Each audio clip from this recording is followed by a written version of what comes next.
Remembering 9/11. On September 9th, Representative Linda Collins Smith spoke at a public event called Patriots Day at Highland High School. This is a speech she gave entitled Patriots by Linda Collins Smith. Good morning. What an honor it is for me to be able to spend these few moments with you. We are here to remember the events that unfolded before our eyes at just about this time 10 years ago. Many of you were small children then. For some of you, your memories of that day may not be clear, but most of you have seen over and over again the televised images of the large passenger airplanes crashing into the side of the World Trade Center buildings in New York City. Most of you have seen over and over again the video of those towers, two of the largest man-made structures in the world, as they collapsed into a tangled pile of crushed concrete and twisted steel. And all of you have come to recognize the phrase 9/11. 9/11. To all of us, it has come to symbolize a tragedy that occurred 10 years ago, a tragedy that reminds us that there is such a thing as evil in the world, a tragedy that reminds us of the cruelty that we humans can inflict on each other when we fail to exercise self-control and when we jealously seek to blame others for our own failures. But 9/11 also has come to remind us of who we are as a nation. The tragedy of 9/11 brought out the best in us as well. We learn the stories of those brave men and women who charged back into those buildings, knowing they were putting their own lives on the line to try to save others trapped inside. We learn the stories of those brave heroes on another hijacked airplane who realized the terrorists intended to crash their plane into the White House or perhaps our nation's Capitol building. How they called loved ones and told them they were not going to sit in their seats and allow that to happen. How they charged the murderers and succeeded in preventing a larger tragedy, even as their plane crashed to the ground in a farmer's field in Pennsylvania. 9/11 in so many ways brought out the best in us. For a short period of time, we forgot the issues and disagreements that divide us. We forgot the politics. We forgot racial divisions. We forgot religious differences. We stood together, strong and united, as Americans.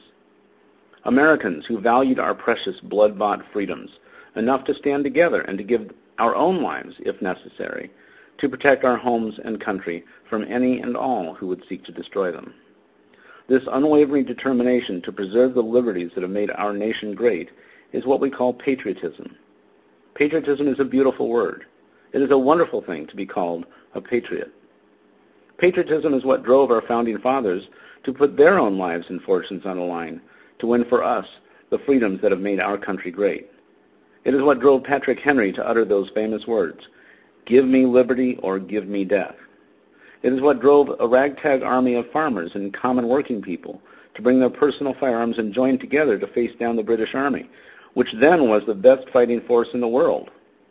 It was patriotism, the love of the idea that the people can be trusted to govern themselves, and that individual liberty to live without the oppression of a tyrannical government is a thing to be treasured. It was patriotism that made our forefathers realize that to win this freedom, they had to stand united.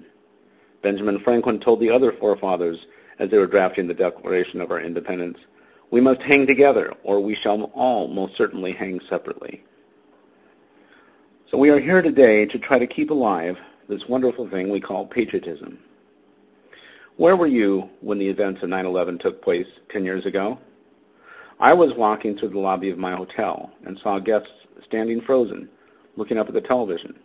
Immediately knowing something was wrong, I turned to see what was happening just as the second plane struck the tower in what appeared to be an unbelievable, but was in fact real, live, and devastating.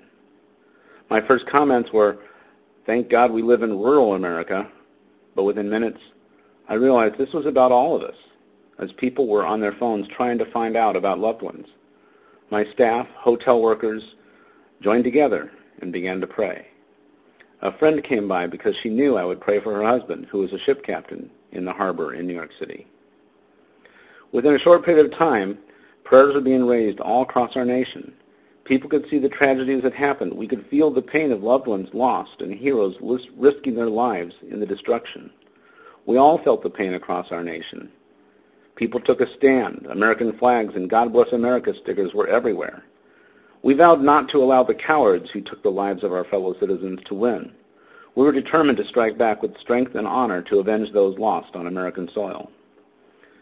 The largest volunteer military ever came out of the 9/11 events. My own family was affected as my son joined the U.S. Marines. My daughter married a young Marine. My nephew became a soldier in the Army.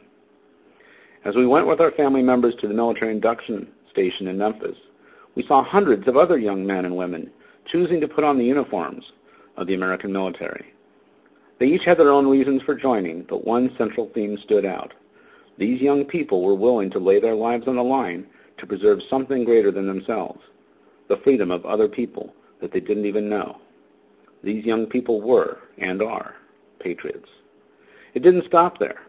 I began to see friends and strangers join together across our United States and beyond to do whatever they could, by any means possible, to protect our citizens from future attacks on our soil. There are patriots in this room today. There are firefighters, police officers, emergency medical workers, elected officials. They sit here with you today. They chose their professions because they've decided they are willing to place their own lives in jeopardy to try to save the lives and property of others whenever disasters occur here in our communities. They are the ones who come immediately to the rescue of others in need. In the tornadoes that devastated the country not long ago, these patriots did their jobs and came to our rescue. But patriotism can burn bright in the hearts of any and all of us, regardless of what business or profession we choose. All of us can find ways to put the needs of others above our own desires and needs, whether we are construction workers, teachers, farmers, accountants, or factory workers. And so, young people, whether young or old, I challenge you to be patriots. There is no greater honor in America than to be called a patriot. Others may choose to live their lives only for themselves and what they accumulate, or how much money and property they may acquire. But I challenge you to put the well-being of others above your own personal comfort, and the love of our great country above the love of your own personal fortunes. I challenge you to be patriots. Thank you. May God bless all of you.